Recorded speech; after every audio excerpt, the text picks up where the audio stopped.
I've been doing this 30-some years, but I've always dabbled with insurance claims and stuff in years past, and helped customers as much as I could as far as, being honest about damage. If you got damage, turn it in, have an adjuster come out, and they make the call on it, not me. What opened my eyes up was a storm we had in Lake Orion in 2014.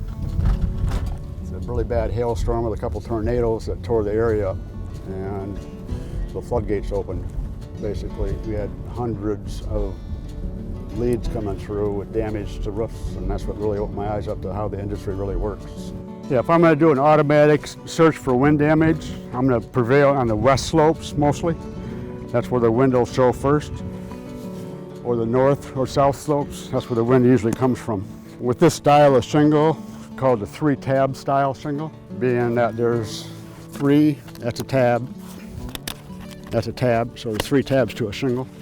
These type of shingles have a lot more wind damage than the dimensional shingles do. That is north, so that'll be more of a west. So I took the back of the garage, back of the upper house. The higher you go, the more likely you are for damage. The wind is easier to get it up higher. I look for shingles that were pulled up at one time and could have possibly gotten ripped up from prior wind damage and laid back down again.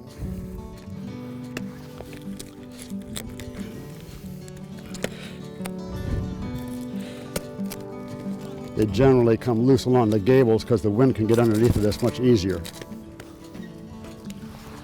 Now these have been wind damaged before. They're right here, this shingle.